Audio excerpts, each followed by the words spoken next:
Greetings.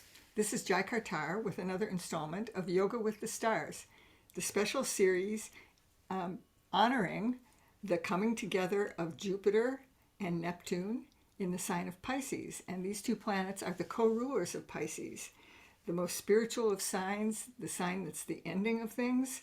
And it is a time that is especially auspicious for any sort of inner work, for working on our spiritual development, for awakening. And so this series is designed to provide meditations and some words about the astrology of it to encourage that process in ourselves, because this is a window of opportunity for us to get the greatest benefit from any work that we do on ourselves. So today is the 19th of March. This is being recorded on the day that's sandwiched between yesterday's full moon in Virgo, opposite the sun in Pisces, and tomorrow's vernal equinox, the spring equinox, when day and night are in perfect balance, light and dark are in perfect balance. So this is a sign that's kind of drenched in polarity, and that's interesting because the world right now is drenched in polarity. The extreme of polarity being defined as war, and there being an active war in Ukraine right now, and certainly also in other parts of the world where it's ongoing. So this is a time when there's a lot of divisiveness, and it's good to reflect on the meaning and different levels of significance to the notion of opposition, polarity, and balance. It's important to remember that polarities are the components of a wholeness. So if we have light and dark, if we have being and doing, if we have masculine and feminine, these are all parts that together make up a whole. And the point is to understand the parts so that we can better integrate the parts into a cohesive oneness. And that is the challenge really of our times. So today's theme in my yoga class, this is a Saturday, was on equanimity, on finding that inner balance, balance in the mind, a steadiness, evenness in the heart that allows us to experience and move through a world of polarity without being thrown off. So on our teeter-totter, we want to keep some sort of balance. We want to maybe move a little closer to center so we have smaller fluctuations. But our goal is to keep the whole in a nice working relationship. So we are going to be looking at kind of the yogic equivalent of the concept of equanimity. And equanimity is an important value in all the major spiritual traditions, and certainly in yoga. Within Kundalini Yoga, there's a particular corner of the teachings that really embodies the concept of equanimity. Because this is what we want. We can't stop the polarity of the world. We can't avoid oppositional forces that are all around us, but we can maintain our own inner state of steadiness within it. We can let these things surround us, move through us, without being thrown out of balance by it. And the part of our being that is designed with exactly that in mind is our neutral mind. So in Yogi Bhajan's teachings about the 10 bodies, we have 3 mental bodies. The first of this, kind of our quick twitch brain, is the negative or protective mind that aims to keep us safe. So it is the first mind to show up in our perceptual field. It wants to know, is this okay? Is this safe for me to proceed? Okay. Second, we have the positive or projective mind. So once we know we're safe, well, what are the possibilities? What can I do here? What can develop out of this? So it's a very open, creative mental state full of opportunities for learning and growth and change. So these two minds both have a job and a perspective. Fortunately, there is a third mind, the neutral mind, whose role it is to take in all that information from the negative and positive minds, to take in information from the world and any other parts of our inner being that are communicating, and to determine what is real, what is true, and to sit in that reality and truthness, and let all the stories, let the outside influences, let our own inner influences flow through us, our own thoughts and feelings, but not be thrown off balance by it.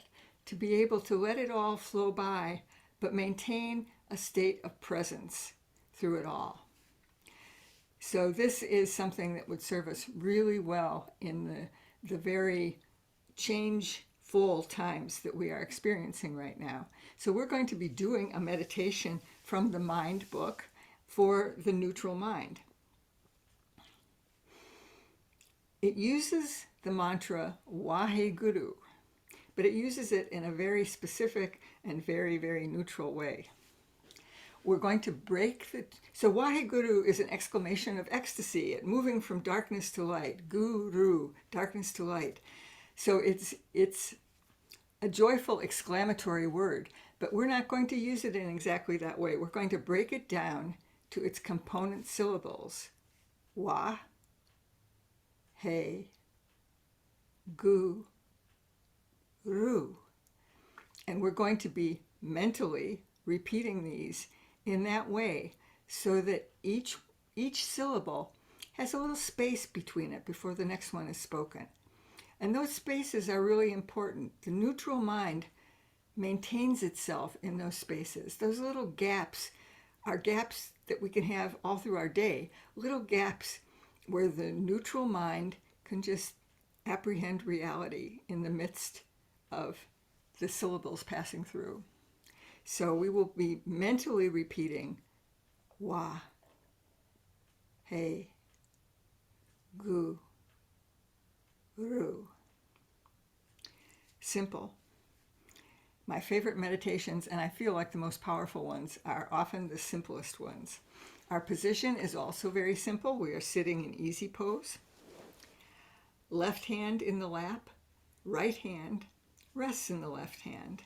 Shoulders are relaxed. The spine is nice and straight. The chin is slightly tucked. Our gaze is sort of at the brow point, and I say sort of because we're going to envision ourselves as we sit here. So close your eyes and just for a moment, envision yourself filled to overflowing with radiant light. Your true nature is light, is radiance. So close your eyes and use that Neptune quality of imagination to see yourself full of radiant light. And let that radiance sort of flow and swirl at the brow point. And that's going to be the way our attention is at the brow point. It's like a concentration of the light that pervades our whole being. So a little concentration of the light at the brow point, at Ajna. And Ajna is our Jupiter chakra, so it's all very Piscean. In this relaxed position, with that visualization of the light flowing at our brow point, we're going to be mentally repeating Wa, He, Gu, Ru. And make sure you allow that crucial little gap between the syllables. Okay, so I will start out whispering the syllables to get us set up in a rhythm together, and then I will be quiet and let you retreat within to your own pacing of the mantra. So let's take a nice deep inhale together. Exhale. And inhale to begin. Wa, He, Gu, Ru. Wa, He, Gu, Ru. Wa, He, Gu, Ru.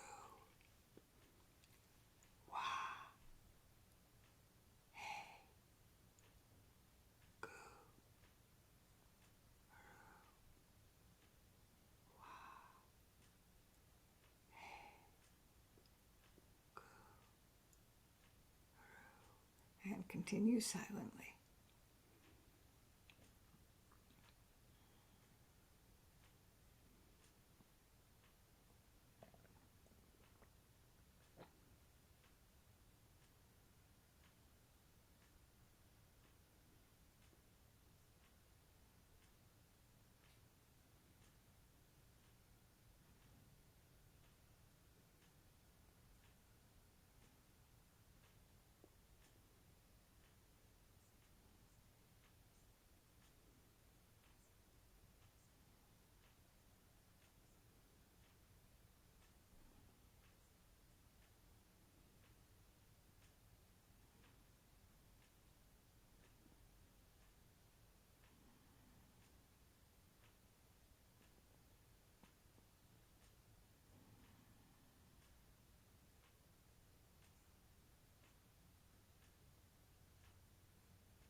And please inhale deeply. Once again, feel that light radiating from your entire being.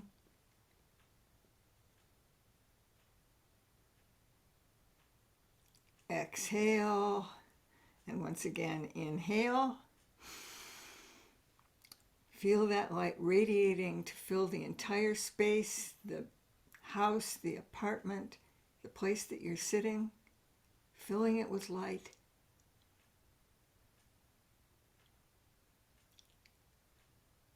Exhale. And finally, last time, inhale.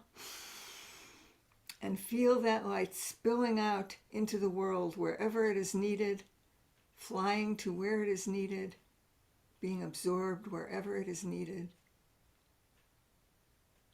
leaving you still in abundance of light.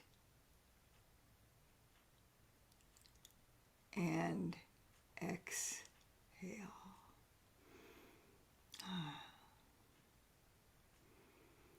So it's a very fortunate divine design that we have equanimity built into us. All we have to do is bring our awareness to that part of our mind that lives in a state of equanimity, unperturbed by the outer influences and even by our own inner thoughts and feelings that might be disruptive, that always maintains its inner calmness. So I hope you found this helpful, and I look forward to meeting with you again in the future. Sat Nam.